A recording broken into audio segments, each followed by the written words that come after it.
కొంతమంది శాసనసభ్యులు ఈనాటి వరకు కూడా ఒక్కరోజు కూడా అసెంబ్లీకి రాలేదు సార్.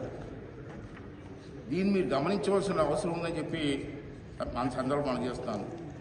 ఒక్క చర్చలో కూడా పాల్గొనలేదు.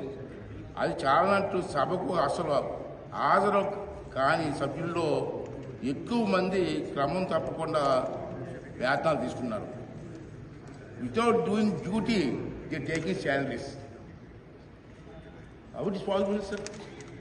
సో నేను ఈ విషయంలో మీకు మనసు చేసినట్టే సభకు అసలు హాజరు కాని సభ్యుల్లో ఎక్కువ మంది క్రమం తప్పకుండా వేతనాలు తీసుకుంటున్నారు, బత్యాలు మాత్రం తీసుకుంటున్నారు. ఒక సభాపతిగా నాకు ఎంతో వేదన కలిగిస్తున్న విషయం ఇది.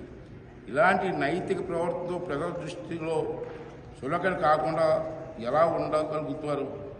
ఈ రకమైన అనైక్యత ప్రవర్తన ఎలా సమర్థించగలుగుతామని చెప్పి ఒకసారి మీరు అందరూ కూడా ఆలోచన చేయవలసిన అవసరం ఉంది. మనం చేస్తున్నాను. ఈ రకమైన వ్యవస్థలో శైలిని నిషేధించే నిబంధనలు లేవు కాబట్టి మరొక మార్గం చూపించాలని చెప్పి లోక్సభ స్పీకర్ గారికి ఈ సభాముఖంగా మనం చేసుకుంటున్నాం సార్. ఇది కేవలం ఆంధ్రప్రదేశ్ శాసన వ్యవస్థకు సంబంధించిన సమస్య కాదు. ప్రజలు ఇలాంటి ఉదాహరణ చూపించి ప్రజలందరినీ ఒకే ఘాటన కట్టకూడదు. ప్రజల నుండి వచ్చే విమర్శల నుండి ఎవరికీ మినహాయింపు ఉండకూడదని చెప్పి ఈ సందర్భంగా నేను చేస్తున్నాను. ఈ విషయంలో సార్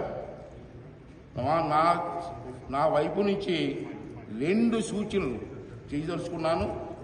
ఒకటి, సభకు హాజరు కానిటువంటి వారిని నో వర్క్ నో పే